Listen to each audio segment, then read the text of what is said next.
once again.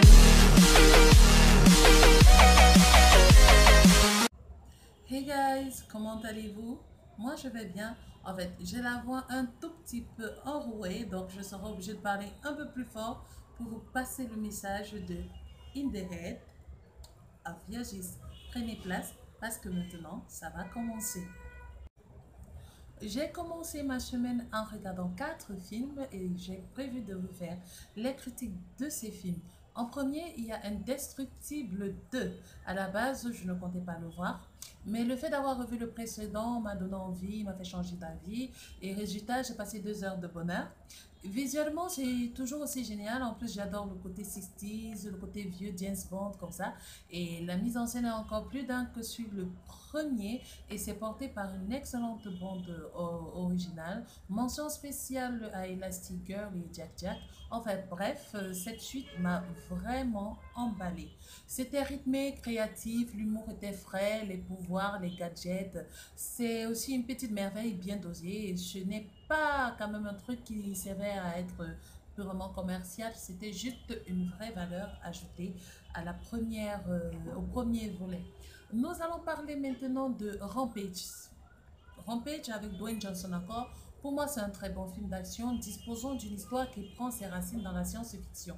L'intrigue est familière, le développement est classique.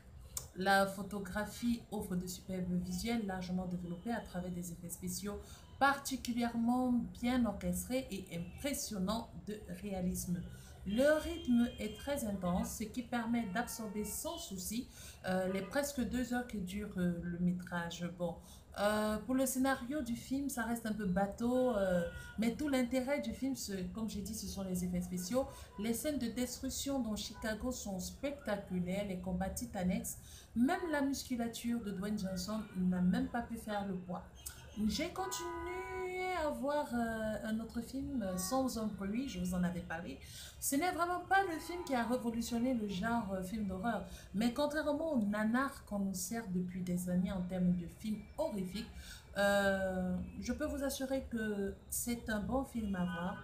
Ce n'est pas le film le plus terrifiant, c'est juste un bon film. Ça reste correct, efficace et les scènes de tension rappelleront aux connaisseurs les premiers films tels que Alien ou les Raptors dans le premier Jurassic Park.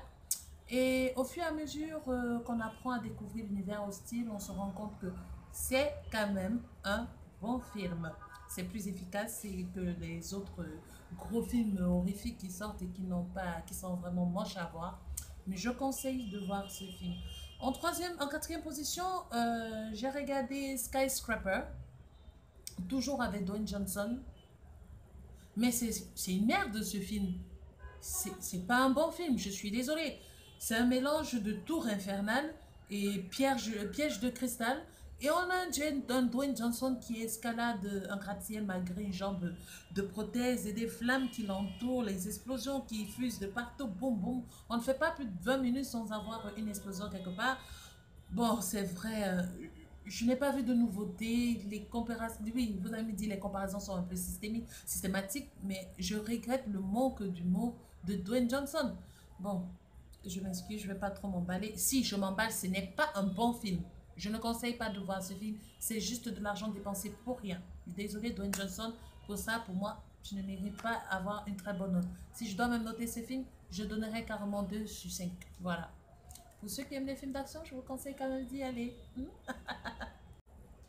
Franchement, je continue à être déçue un peu par le cinéma. Quelle idée de faire, un film de Nicky Larson. Ça, c'est carrément tuer le charisme. C'est tuer City Hunter. C'est tuer l'essence même de Nicky Larson.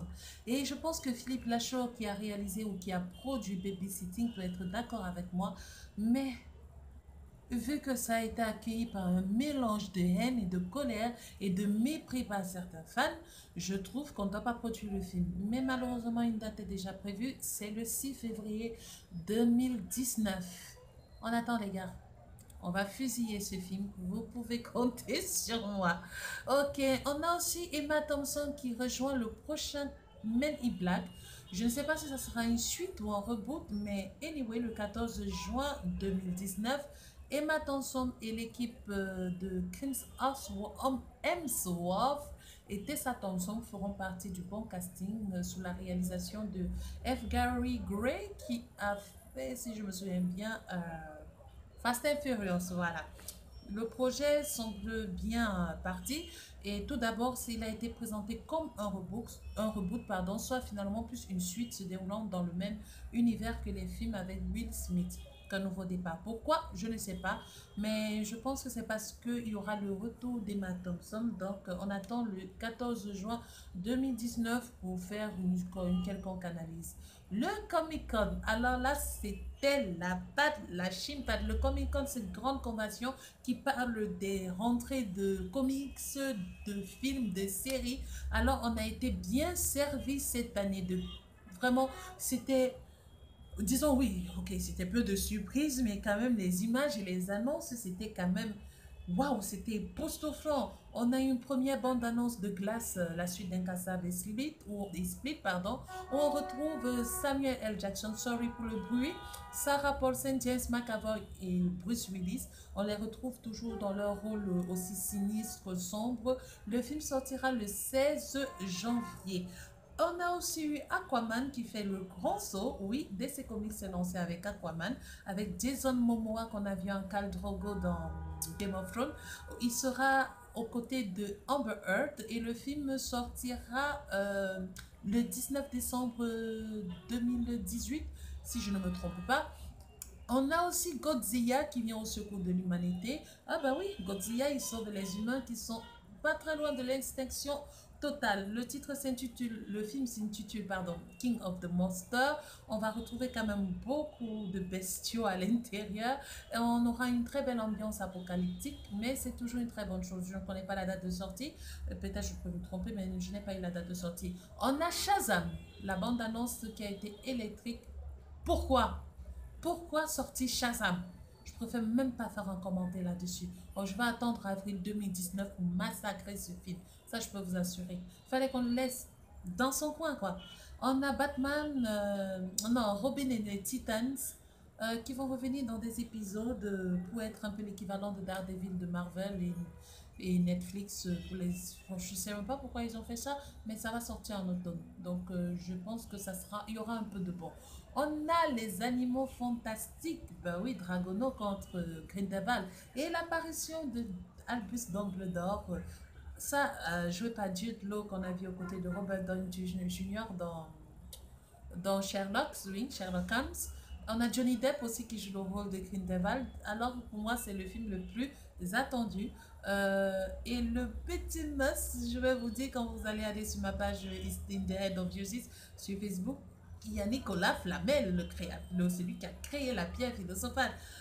Oh, ça, c'est quand même très, très, très consolant. Nous allons maintenant passer au côté série.